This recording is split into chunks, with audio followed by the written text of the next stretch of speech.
Hi నమస్తే, నేను మీ Rajagopal Reddy Karveti. MBBS BDS counselling అప్డేట్స్లో భాగంగా డాక్టర్ ఎన్టీఆర్ హెల్త్ యూనివర్సిటీ వాళ్ళు ఈరోజు రిలీజ్ చేసిన నోటిఫికేషన్ పైన ఈరోజు వీడియోలో ముఖ్యమైన విశేషాలు తెలియజేయాలనుకుంటున్నాను. దీనికి ముందుగా ఈరోజు మార్నింగ్ ఒక వీడియో పెట్టాను. ఆ వీడియోలో వచ్చేసి ఎంఆర్సీ క్యాండిడేట్ అంటే మెరిటోరియస్ రిజర్వేషన్ క్యాండిడేట్స్ యొక్క లిస్టు నిన్న రిలీజ్ అయిందని చెప్పాను. అదేవిధంగా ఫేజ్ 1 కళాశాల వైజు లిస్టు నిన్న రాత్రి రిలీజ్ అయింది.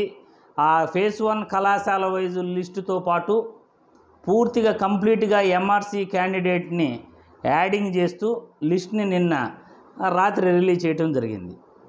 దీనికి కొంతమంది విద్యార్థులు కామెంట్లు పెడుతూ, విద్యార్థులా లేకపోతే వాళ్ళ తల్లిదండ్రులా తెలియదు. ఎందుకంటే వాళ్ళకి తెలిస్తే మాట్లాడాలి, తెలియకపోతే గమ్మనే సైలెంట్గా ఉండాలి. వాళ్ళకి ఇష్టం వచ్చినట్లు కామెంట్లు పెడుతూ వాళ్ళు ఇంకొక 10 మందిని చెడగొట్టే ప్రయత్నం చేయాలంటే మాత్రం నేను చూస్తూ ఊరుకోను. వాళ్ళు వీడియోలు చూస్తే చూడొచ్చు, లేకపోతే అన్సబ్స్క్రైబ్ చేసి దొబ్బేయచ్చు. ఇక్కడ ఎవరికి నష్టం లేదు. ఎందుకంటే నేను వీడియోలు చేసేది మిమ్మల్ని వ్యూస్ కోసమో లేకపోతే సబ్స్క్రైబర్స్ కోసమో నేనైతే చేయట్లేదు. 10 మందికి హెల్ప్ చేయాలి, ఒక్కరు బాగుపడినా నా ద్వారా చాలు అనుకునే వ్యక్తిని నేను.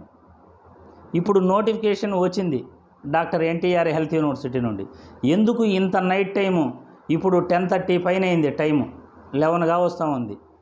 ఈ టైంలో నేను మేలుకొని ఎందుకు వీడియో చేస్తున్నానంటే విద్యార్థుల యొక్క శ్రేయస్సు కోసం, విద్యార్థులకు మంచి జరగాలి అనే ఉద్దేశంతో డాక్టర్ ఎన్టీఆర్ హెల్త్ యూనివర్సిటీ ఏదైతే నోటిఫికేషన్స్ ఇస్తుందో ఆ నోటిఫికేషన్స్ని విద్యార్థులకు తెలియజేయాలని ప్రతి ఒక్కటి కూడా చెప్తుంటాం. కొంతమంది విద్యార్థులు సాక్షి పేపర్ చూసి ఈయన చెప్తుంటాడు, సాక్షి పేపర్ చూసి వాళ్ళే విలేకరులే నన్ను అడిగి నా వీడియోలు చూసి నన్ను అడుగుతూ డౌట్లు అడుగుతుంటారు. అది మీకు తెలుసో తెలియదో ప్రతి ఒక్కరికి తెలియజేయాలని చెప్తున్నాను. ప్రతి ఒక్కరూ కూడా పేపర్ వాళ్ళు కూడా ప్రతి ఒక్కరూ నన్ను అడిగి డౌట్లు తెలుసుకుంటారు. ఎందుకంటే దట్ ఈజ్ మై క్యారెక్టర్, అది నాకున్న నాలెడ్జ్. నేను నా వీడియోల ద్వారా ఇన్ఫర్మేషన్ విద్యార్థులకు ఎలా ఇస్తున్నానో చాలామంది కూడా అబ్జర్వ్ చేస్తుంటారు. మీరు చెప్పే ఇన్ఫర్మేషన్ చాలా కరెక్ట్గా చెప్తారు అని నా దగ్గర పేపర్ వాళ్ళు కూడా ఇన్ఫర్మేషన్ కలెక్ట్ చేసుకుని వాళ్ళ పేపర్లో వేసుకునే ప్రయత్నం చేస్తుంటారు. కొన్నిసార్లు వాళ్ళు కట్ ఆఫ్ ఫిగర్లు కూడా తప్పు వేస్తుంటారు. కానీ doctor NTR health university release చేసిన కట్ ఆఫ్లు కానీ, వాళ్ళు రిలీజ్ చేసిన నోటిఫికేషన్స్ కానీ, గత సంవత్సరం అంతకుముందు సంవత్సరం అన్నీ కూడా PDF ఫైళ్ళు నా దగ్గర ఉంటాయి. ప్రతి ఒక్కరికి ఇది తెలియాలని చెప్తున్నాను. కానీ తెలియకుండా ఇష్టానుసారం నోరు పారేసుకుంటూ కామెంట్లు పెడుతూ మిగతా వాళ్ళను కూడా నాశనం చేయాలనే మీ దుర్బుద్ధి మంచిది కాదు అని చెప్తున్నాను. ఇన్ని రోజులు కౌన్సిలింగ్ వీడియోస్ నా వీడియోలు చూసి లాస్ట్కి మీ పని అయిపోయింది కదా అని ఏరు దాటేంత వరకు ఏరుటి మల్లన్న, ఏరు దాటిన తర్వాత పోరా బోడి మల్లన్న అనే రకంతో మాట్లాడుతుంటారు కొంతమంది స్వార్థపరులు. ఇన్ని రోజులు వీడియోలు చేసి సీట్ అలాట్మెంట్ అయ్యి ఉంటుంది వాళ్ళకి, ఇంకా ఈయనతో నాకు పని లేదు అనుకునే స్వార్థపరులు. మీరు భవిష్యత్తులో రేపు బాగుపడే లక్షణాలు అయితే మీకు ఉండవు. అలాంటి మాటలు మాట్లాడితే, అలాంటి కామెంట్లు పెడితే, ఇన్ని రోజులు నా వీడియోలు చూసి ఈయన అవసరం మనకు లేదనుకుని కామెంట్ పెడుతుంటారు చూడండి, తెలిసి తెలియక హేట్ చేస్తూ. అటువంటి వాళ్ళకు నేను చెప్తున్నాను. ఎందుకంటే ఈరోజు దానికి ఎంఆర్సీ క్యాండిడేట్స్ యొక్క లిస్టు ఆల్రెడీ ఎంఆర్సీ క్యాండిడేట్స్కి ఓపెన్ కేటగిరీలో సీట్ అలాట్ అయితే వాళ్ళకి ఓపెన్ కేటగిరీ నుండి ఇప్పుడు అలాట్మెంట్ అయిన కళాశాలలో సీటు ఎలా వచ్చిందో క్లియర్గా డాక్టర్ ఎన్టీఆర్ హెల్త్ యూనివర్సిటీ వాళ్ళు ఎంఆర్సీ క్యాండిడేట్స్ యొక్క లిస్టులో రిలీజ్ చేశారు. 18వ తేదీ అంటే నిన్న సెప్టెంబర్ 18వ తేదీ 3 నోటిఫికేషన్లు రిలీజ్ చేయడం జరిగింది. అందులో మొదటిది వచ్చేసి ఎంబీబీఎస్ కాంపిటెంట్ అథారిటీ కోటాకు సంబంధించి ఫేజ్ 1 ఫేజ్ 1లో ఎంఆర్సీ క్యాండిడేట్స్ యొక్క లిస్టును 670 మంది పైనే ఉన్న లిస్టును రిలీజ్ చేయడం జరిగింది. ఆ లిస్టులో ఏ విధంగా ఉన్నాయో మెరిటోరియస్ క్యాండిడేట్స్కి పూర్తిగా అర్థం కావాలని ఈ వీడియో ద్వారా నేను ప్రతి ఒక్కరికి తెలియజేస్తున్నాను. Please watch the video. 18 September 2024 3 notifications ఇచ్చాడు. అందులో కింద నుండి మొదటిది MBBS competent authority 2024-25 complete list of phase 1 MRC candidates. MRC candidate యొక్క లిస్ట్ ఉన్న పీడిఎఫ్ ఫైల్ అది. అందులో 670 మంది పేర్లు ఉన్నాయి. 18వ తేదీ పైన ఉన్న పీడిఎఫ్ ఫైల్ వచ్చేసి MBBS competent authority 2024-25 phase 1 college wise allotment list after adding complete information with MRC. అంటే కళాశాల వైజు సీట్ అలాట్మెంటు ఎంఆర్సీ క్యాండిడేట్స్తో యాడ్ చేసిన లిస్ట్ అది. ఇక్కడ ఎంఆర్సీ క్యాండిడేట్స్ లిస్టులు 670 మంది ఉన్న లిస్టులో లాస్ట్ నుండి అంటే కుడిపక్క నుండి 3 కాలమ్స్ కానీ మనం చూస్తే కుడిపక్క నుండి 3వ కాలము allotted seat in open category. అంటే మొట్టమొదట ఇప్పుడు విద్యార్థులకు ఎంఆర్సీ కేటగిరీ కన్నా ముందు ఓపెన్ కేటగిరీలో అలాట్ చేసిన కాలేజీ అన్నమాట అది. ఇక 2వ కాలం కుడిపక్క నుండి 2వ కాలం వచ్చేసి ఓపెన్ కేటగిరీలు విద్యార్థికి సీట్ వస్తే అందు నుండి ఎంఆర్సీ క్యాండిడేట్గా అతను స్లైడింగ్లో ఇప్పుడు ఏ కళాశాలలో అయితే సీట్ అలాట్ అయిందో ఆ కళాశాల యొక్క లిస్టు, ప్రజెంట్ ఏ కళాశాలలో ఎంఆర్సీ కేటగిరీ కింద సీట్ వచ్చిందో ఆ కళాశాల లిస్టు. ఇక థర్డ్ది వచ్చేసి ఎవరైనా విద్యార్థులు రిపోర్టింగ్ చేయకపోతే, ఆ కళాశాలలో రిపోర్టింగ్ చేయకపోతే అదే కేటగిరీలో అంటే మీ కేటగిరీలోనే ఆ సీట్ని మొట్టమొదట ఓపెన్ కేటగిరీలో ఏదైతే సీట్ అలాట్ చేశారో ఆ కళాశాలలో సీటు భర్తీ చేయటం జరుగుతుంది. కాబట్టి విద్యార్థులందరూ కూడా ముందుగా doctor NTR health university official website చూసి ఎంఆర్సీ క్యాండిడేట్స్ లిస్ట్ డౌన్లోడ్ చూశారు కదా. ఎంఆర్సీ క్యాండిడేట్స్ ఇప్పటికైనా కానీ మీరు మొట్టమొదట doctor NTR health university official వెబ్సైట్లోకి వెళ్ళేసి నిన్న ఎంఆర్సీ క్యాండిడేట్స్ యొక్క లిస్టును డౌన్లోడ్ చేసుకోండి. డౌన్లోడ్ చేసుకున్న తర్వాత ఆ 670 మంది పేర్లలో లాస్ట్ 3 కాలమ్స్ మీరు అబ్జర్వ్ చేయండి. లాస్ట్ నుండి రైట్ నుండి 3వ కాలం వచ్చేసి ఓపెన్ కేటగిరీలో మీకు సీట్ అలాట్ చేసుంటారు. రైట్ నుండి 2వ కాలంలో వచ్చేసి ఓపెన్ కేటగిరీ నుండి స్లైడింగ్లో ఎంఆర్సీ రిజర్వేషన్ కింద మీకు ఇప్పుడు ఏ కళాశాలలో సీటు వచ్చిందో ఆ కళాశాలలో సీట్ అలాట్మెంట్ లిస్టు అక్కడ మెన్షన్ చేస్తున్నారు. ఇక 3వ కాలం అంటే రైట్ నుండి ఫస్ట్ కాలం వచ్చేసి మీరు రిపోర్టింగ్ చేయకపోతే అంటే మీకు సీట్ ఇచ్చిన కళాశాలలో రిపోర్టింగ్ చేయకపోతే అదే సీటును ఓపెన్ కేటగిరీలో మొట్టమొదట ఏదైతే సీట్ అలాట్ చేశారో అదే కేటగిరీలో మీ కేటగిరీలోనే ఫర్ ఎగ్జాంపుల్ బీసీఏకి ఆ సీట్ అలాట్ చేస్తుంటే ఆ బీసీఏ క్యాండిడేట్కి ఓపెన్ కేటగిరీలో మొట్టమొదట ఏ కాలేజీలో సీట్ వచ్చి ఉంటుందో ఆ కాలేజీలో సీట్ అలాట్మెంట్ ఇవ్వటం జరుగుతుంది. అది ఎంఆర్సీ క్యాండిడేట్స్ యొక్క ఆ లిస్టు ముఖ్య ఉద్దేశం. అంటే ఆల్రెడీ మీకు ఎంఆర్సీ క్యాండిడేట్స్ లిస్టు మామూలుగా అయితే సెకండ్ రౌండ్లో స్లైడింగ్లో ఇస్తారు ప్రతి సంవత్సరం కూడా. కానీ ఈ సంవత్సరం ఏం చేశాడంటే మొదటి రౌండ్లోనే అన్నీ కూడా స్క్రూటినైజ్ చేసేసాడు. మొదటి రౌండ్లోనే ఆ విద్యార్థికి ఏ కళాశాలలో సీట్ వచ్చిందో ఆ కళాశాల నుండి ఆ విద్యార్థిని ఎంఆర్సీ కేటగిరీలో ప్రమోట్ చేయటం కూడా జరిగిపోయింది. అంటే స్లైడింగ్ ఇవ్వటం కూడా జరిగిపోయింది. దానికి ఉదాహరణ కూడా చెప్పాను. ఒక విద్యార్థికి నారాయణ కాలేజీలో సీట్ వచ్చింది. బీసీడి విద్యార్థికి నారాయణ కాలేజీలో సీట్ వస్తే 610 మార్కులకి అదే విద్యార్థికి ఎంఆర్సీ మెరిటోరియస్ రిజర్వేషన్ కింద కడప గవర్నమెంట్ కాలేజీలో ఆ స్లైడింగ్లో ఆమెకి పంపడం జరిగింది. అర్థమైంది కదా. మెరిటోరియస్ రిజర్వేషన్ని ఆల్రెడీ ఫస్ట్ రౌండ్లోనే డాక్టర్ ఎన్టీఆర్ హెల్త్ యూనివర్సిటీ వాళ్ళు వాడేశారు. ఇక 2వ రౌండ్కి వాడే అవకాశం లేదు. మొదటి రౌండ్లోనే వాడేసే ఎంఆర్సీకి రిజర్వేషన్ వాడేసే లోపల 2వ రౌండ్లో ఇంకా వాడలేరు. ఇక 2వ రౌండ్లో వాళ్ళకి స్లైడింగ్ ఉండదు. క్లియర్గా అక్కడ మెన్షన్ చేశారనే నేను విద్యార్థులకు చెప్తున్నాను. ఇది నమ్మచ్చా నమ్మకూడదా అంటే అది మీ కర్మ.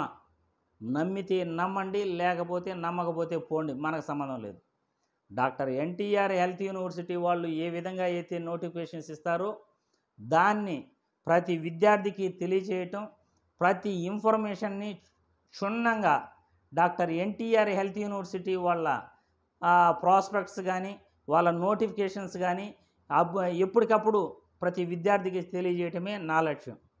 ఇక ఈరోజు నోటిఫికేషన్స్ విషయం అయితే మీకు ఫేజ్ 1 కళాశాల వైజు అలాట్మెంట్ ఎవరికైతే ఇచ్చారో విద్యార్థుల యొక్క రిక్వెస్ట్ మేరకు రేపటి వరకు మీరు రిపోర్టింగ్ చేసేందుకు డేట్ ఎక్స్టెన్షన్ చేయటం జరిగింది. అంటే 20వ తేదీ 9వ నెల 2024 సాయంత్రం 5 గంటల వరకు, అంటే రేపు సాయంత్రం 5 గంటల వరకు కళాశాలలో ఇంకా రిపోర్టింగ్ చేయని వాళ్ళు రిపోర్టింగ్ చేసుకోవచ్చు అని డేట్ని ఎక్స్టెన్షన్ చేయటం జరిగింది. కాబట్టి అదొక నోటిఫికేషన్ ఇచ్చారు. ఇక రెండో నోటిఫికేషన్ వచ్చేసి విద్యార్థులు చాలామంది కొంతమంది ఫేక్ సర్టిఫికేట్లు పెడుతున్నారట. అంటే ఫేక్ సర్టిఫికేట్స్ మరియు ఫేక్ నీట్ ర్యాంక్ కార్డ్స్ కూడా పెడుతున్నారని, అది వాళ్ళ నోటీసుకి గాను వస్తే విద్యార్థుల యొక్క కోరిక మేరకు, విద్యార్థుల నుండి వస్తున్న కంప్లైంట్ మేరకు doctor NTR university health university దృష్టికి గాన మీరు ఫేక్ సర్టిఫికేట్లు కానీ ఫేక్ నీట్ స్కోర్ కార్డులు కానీ పెట్టినట్లయితే ఖచ్చితంగా మీ పైన యాక్షన్ తీసుకునేదానికి డాక్టర్ ఎన్టీఆర్ హెల్త్ యూనివర్సిటీ సిద్ధం అనే నోటిఫికేషన్ ఇచ్చింది. ఈరోజు నోటిఫికేషన్ కాబట్టి ప్రతి ఒక్కరికి కూడా నేను ఈ వీడియో ద్వారా తెలియజేస్తున్నాను. మేము వీడియోలు చెప్తుంటాం, మీకు పూర్తిగా అర్థమయ్యేటట్లు చెప్పాలనే నా ప్రయత్నం. కానీ మీరు ప్రతి వీడియోలో కూడా నేను చెప్తుంటాను, మీరు doctor NTR health university official వెబ్సైట్కి వెళ్ళేసి పీడిఎఫ్ ఫైల్స్ డౌన్లోడ్ చేసుకోండి, చదవండి, నోటిఫికేషన్ చదవండి అని చెప్తాం. కానీ మీరు చదవరు. నేరుగా యూట్యూబర్స్ చెప్పింది వినటం, ఇంటర్నెట్ సెంటర్కి వెళ్ళేసి అప్లికేషన్ ఎంట్రీ చేసుకోవటం, కాలేజీలో అలాట్మెంట్ లెటర్ ఇస్తే అక్కడ డౌన్లోడ్ చేసుకోవటం, కళాశాలలో జాయిన్ అవ్వటం. కానీ మీరు డాక్టర్ ఎన్టీఆర్ హెల్త్ యూనివర్సిటీ ఇచ్చిన అఫీషియల్ నోటిఫికేషన్స్ చదివితే మీకు అర్థం కాని విషయాలు మమ్మల్ని అడిగితే మేము అర్థమయ్యేటట్లు చెప్తాం. మీరు అఫీషియల్ వెబ్సైట్లో చూడరు, మీరు అర్థం చేసుకోరు. మాలాంటి వాళ్ళు చెప్తే మీరు కామెంట్లు పెట్టి మమ్మల్ని ఇబ్బంది పెట్టే ప్రయత్నం చేస్తుంటారు, మమ్మల్ని బ్లేమ్ చేసే పరిస్థితి తీసుకొస్తుంటారు. కాబట్టి ప్రతి ఒక్కరికి కూడా నేను ఈ వీడియో ద్వారా తెలియజేసేది ఏమిటంటే, డాక్టర్ ఎన్టీఆర్ హెల్త్ యూనివర్సిటీ వాళ్ళు ఏ నోటిఫికేషన్లు ఇస్తారో వాటిని విద్యార్థులకు తెలియజేయటమే మా యొక్క ముఖ్య ఉద్దేశం, నా యొక్క ముఖ్య ఉద్దేశం. వ్యూస్ కోసమో సబ్స్క్రైబర్స్ కోసమో నేను వీడియోలు చేయను. ప్రతి ఒక్కరిలాగా నేను లైక్ చేయండి, సబ్స్క్రైబ్ చేయండి అని బెగ్గింగ్ చేసే పరిస్థితిలో నేనైతే లేను. ప్రతి ఒక్కరికి కూడా ఆ విషయం తెలుసు. ఆ విధంగా చేసేవాడినైతే నాకున్న సబ్స్క్రైబర్స్ బట్టి నేను మెంబర్షిప్ కానీ తీసుకుంటే మినిమం 1000 మంది జాయిన్ అయినా కానీ 5000 రూపాయలు మినిమం ఫీజు పెడితే దాదాపు 50 లక్షల రూపాయలు నేను సంపాదించుకోవచ్చు. 2-3 డేటా ఎంట్రీ ఆపరేటర్లను పెట్టేసి ప్రతి ఒక్కరికి కూడా వాళ్ళకి ఆన్లైన్లో ఎంట్రీ చేయటం, సలహాలు సూచనలు విద్యార్థులకి 2 phone numbers toll free numbers ఇచ్చేసి ఆ ఫోన్ని చేసిన వాళ్ళకి సలహాలు సజెషన్స్ ఇస్తే నాకు దాదాపు 50 లక్షలు వస్తుంది. ఒక నెల 2 నెలలకి డేటా ఎంట్రీ ఆపరేటర్స్కి ఒక 15,000 జీతం ఇచ్చేసి 15,000 ఇంటూ ఒక 2 మెంబర్స్కి జీతం ఇస్తే 30,000 ఇచ్చేస్తే దాదాపు నాకు 50 లక్షలు మిగిలిపోతుంది. కానీ ఆ పనిని నేను చేయట్లేదు. విద్యార్థుల కోసం 1 రూపాయి తీసుకోకుండా ప్రతి ఒక్కరికి సర్వీస్ చేస్తున్నాను. డాక్టర్ ఎన్టీఆర్ హెల్త్ యూనివర్సిటీ ఇచ్చిన నోటిఫికేషన్ వివరాలు తెలియజేస్తున్నాను, మీకు తెలియని గైడెన్స్ ఇస్తున్నాను. ప్రతి ఒక్కరికి కళాశాలలో ఏ విధంగా జాయిన్ అవ్వాలి ఇప్పటి వరకు కూడా ప్రతి ఒక్కరికి కూడా సూచనలు ఇచ్చాను, సలహాలు ఇచ్చాను. నాకు ఫోన్ చేసిన వాళ్ళకి డైరెక్ట్గా ఇలా చేయాలి, అలా చేయాలి, అలా వెళ్ళాలి, ఇలా వెళ్ళాలి, ఈ బాండ్ కావాలి, ఆ బాండ్ కావాలి, ఈ సర్టిఫికేట్ కావాలి, ఆ సర్టిఫికేట్ కావాలి, జిరాక్సులు తీసుకోండి, ఇవన్నీ కూడా చెప్పడం జరిగింది. మొత్తం కౌన్సిలింగ్ అప్డేట్స్ అంతా అయిపోయిన తర్వాత సీట్ అలాట్మెంట్ అయిన విద్యార్థులు ఇక మాతో పని లేదని నోటికొచ్చిన కామెంట్స్ పెడితే భవిష్యత్తులో మీరు బాగుపడరు. ఖచ్చితంగా నేను చెప్తున్నాను. ఎక్కడో ఒక తాను దెబ్బతింటారు. ఒకరి దగ్గర మనం సర్వీస్ చేసుకుని అతన్ని మర్చిపోయినట్లయితే ఖచ్చితంగా భవిష్యత్తులో ఇంతకన్నా పెద్ద దెబ్బతింటారు. అప్పుడు మేము గుర్తొస్తాం మీకు. ఈరోజు నేను చెప్పిన మాటలన్నీ గుర్తొస్తాయి. ఎందుకంటే ఇది ఈరోజు ఒక 3-4 కామెంట్లు పెట్టిన దాన్ని బట్టి ప్రతి ఒక్కరికి తెలియజేయాలి అనే ఉద్దేశంతో తెలియజేస్తున్నాం. వ్యూస్ కోసం, సబ్స్క్రైబర్స్ కోసం వీడియోలు చేసే వ్యక్తిని కాదు. ఏ రోజు కూడా నా వీడియోలు చూడండి అని కానీ, లైక్ చేయండి అని కానీ, పదే పదే అందరూ అడిగినట్లు వీడియోల్లో అక్కడ మెసేజ్లు చూపించి లైక్ కొట్టండి, గంట కొట్టండి, లైక్ కొట్టారా లేదా, సబ్స్క్రైబ్ చేశారా లేదా అని ఏ రోజు కూడా మనం అడిగే రకం కాదు. నేను అడగలేదు కూడా, ఇంకా భవిష్యత్తులో కూడా అడగను కూడా. ఎందుకంటే ప్రాంప్ట్గా నిజాలు చెప్తాం, విద్యార్థుల కోసం శ్రమిస్తాం, విద్యార్థులకు మంచి జరగాలనే ప్రయత్నాలు చేస్తుంటాం. కాబట్టి ప్రతిదీ కూడా మీకు అన్నీ మంచి జరగాలనే చెప్తాం. ఇక భవిష్యత్తులో కూడా ప్రతి విద్యార్థికి కూడా 2024-25 విద్యా సంవత్సరానికి కూడా ప్రతి అప్డేట్ కూడా వాళ్ళకి ఇచ్చే ప్రయత్నం చేస్తాం. ప్రతి విద్యార్థికి మంచి జరగాలన్నది మా తాపత్రయం. జై హింద్.